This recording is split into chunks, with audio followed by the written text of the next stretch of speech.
Hey, how's it going, everybody? Welcome back to the channel. And so in today's video, I'm going to tell you guys the things I do like about the Pixel 9a and the things that I don't like about it. But yeah, before we get started into that and what I don't like and what I do like, if you guys could do me a solid and hit the like, I would really appreciate that, as well as turning on bell notifications so you guys don't in fact miss a video upload or in fact when I go live. But let's get into it, because yes, there are some things that I don't like about the Pixel 9a, and I am going to start off with that at first. So one of the things that I do not like about the Pixel 9a is the charging speed. There are a lot of other devices out there that have like 65 watt charging, even 100 watt charging, and they can literally go from like 0 to 50% in like 10 to 15 minutes. And I kind of wish that Google would have brought that to the Pixel 9a here and just really allowed us to charge these things faster, especially something like the Pixel 9a that, it has a 5100 milliamp hour battery. Yes, 5100 milliamp hour battery. And it still has the same painful slowing charge for wired charging, okay? Because I'm talking about wired charging here. I'm not talking about wireless charging. But even then too, wireless charging could have been beefed up as well. I really would have wanted to see that with the Pixel 9a, and I'm hoping that that comes to the Pixel 10 and the Pixel 10a, because that's something that's just like, yeah, in the competition of what's in the market share out there, you have too many devices that can charge fast. My Galaxy S21 can charge faster than my Pixel 9a. My Nothing Phone 1 can charge faster than my Pixel 9a. And so that's just one thing that I feel like is just a little bit crazy. Like, I would have definitely wanted that in here. So the charging speeds is one thing that I wish could have been stepped up with Google. Another thing that I do want, and this is probably more of an Android thing than a Pixel thing, but still, I would have kind of wanted where notifications do not, continuously repeat through different devices that I have. If I check a notification, like say on my Pixel 7a, I don't need that same notification to pop up on my Pixel 9a when I power it on. I kind of wish that Pixels were smart enough to know, hey, that was checked. And it should be something that's set in as a setting to toggle on. If you want repetitive notifications, then turn that on. But if you don't want it, then turn it off, because there lies the problem. I don't like turning on my phone and just being slammed with 5 days worth of notifications because the phone was off for 5 days, and I've already checked them on another device that I was using. So why show me the same notifications again? So that's more of like, I guess we'd say an Android thing rather than a Pixel thing. But hey, it is what it is.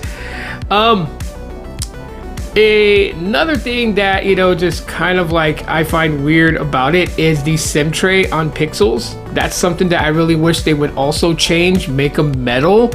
I can't tell you guys how annoying it is, for someone like me who moves my SIM from device to device. I always am afraid that this one's gonna break, because it happens with all my Pixel phones. Every time that I continuously pop in and pop out a SIM, there's a chance that that tray is going to snap and break. And it's happened to my Pixel 5a.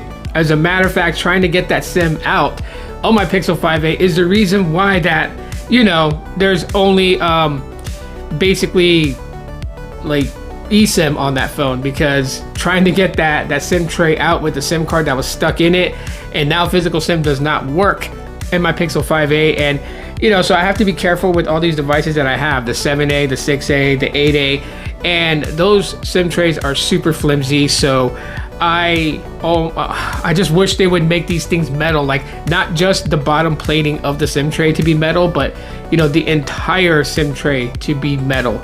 That's something that I think that hopefully they bring to the Pixel 10 and 10a and future Pixel devices.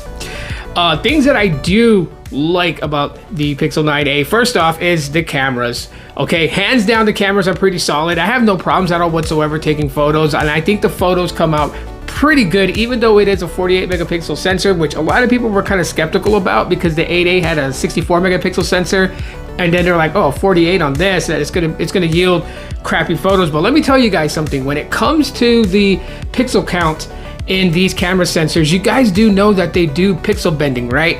If you don't know what that is, do a quick Google search. I'm not going to try and do a long explanation of it, but just Google search what pixel bending is, and then you'll get an understanding of what I mean. So the 48 megapixel sensor does pretty good with photography. When I go and take photos in places that I go to or places that I go with my kids, I can take some photos. They're really nice and they come out looking really good. They're Instagram worthy, and I appreciate that. Speaking of my kids, they're awake. But another thing that I do like about the Pixel 9a is the audios from this thing. When I am watching content, consuming media, the audio sounds really good coming from this device. Almost as good as my Pixel 4 XL and my Pixel 4, but it's right up there with it. And so I can definitely appreciate the sound quality. It just, you know, when you're watching something, you want to be immersed in it, and it definitely does take the cake when it comes to that.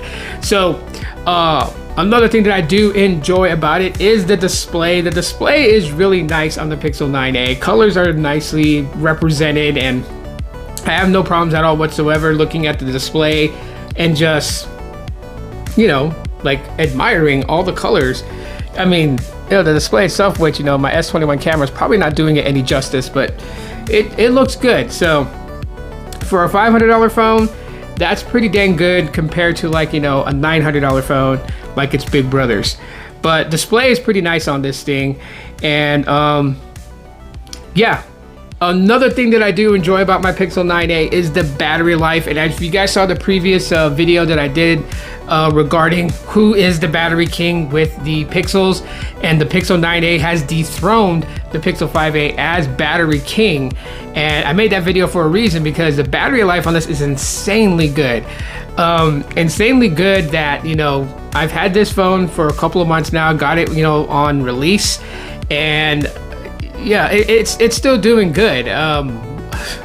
My charge cycle count, if I last remembered what it was when I checked it, my charge cycle count on this was 43, roughly about, I think 43, 44.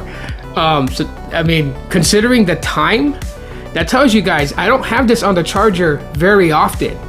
I can put this phone down and get tremendous standby time. And, you know, if I'm like, you know, letting it discharge down to like 50%, charging it back up, and it's lasting. That is crazy to me. The only time that I've ever seen this thing really kind of deplete in battery quickly is recording 4K video at 60 frames per second. That will eat the battery on this thing pretty quickly, but everything else that I do gaming wise and whatnot, it is solid. So real cool points there. And then finally is the AI Gemini on here. I've been having a lot of fun playing around with Gemini, and look, you know, I know people are concerned about the AI core that is downloaded from the Google Play Store, and, you know, to be honest with everybody, you need that in order for Gemini to run. So if you're expecting Gemini to be intelligent and to be able to do these things, well, then the AI core needs to be installed on your device. So quit trying to force stop it and complain about it running in background. It needs to for Gemini to run. Now, if you don't want AI features at all on your phone, then of course disable it. You know, uninstall Gemini and, you know, disable Google Assistant, and you're good. But Gemini has been so much fun on here. You know, just honestly, I feel pretty stupid saying it, just talking story with it, and it's just been a phenomenal experience. So, you know, right off the bat, I'll tell you guys, it's pretty solid. So those are my reasons why I like the Pixel 9a, and those are some of the reasons that I dislike the Pixel 9a, but I am curious to know, what are your reasons for like or dislike? Comment them below. Thanks for checking out this video. Smash the like button again, and I am out of here.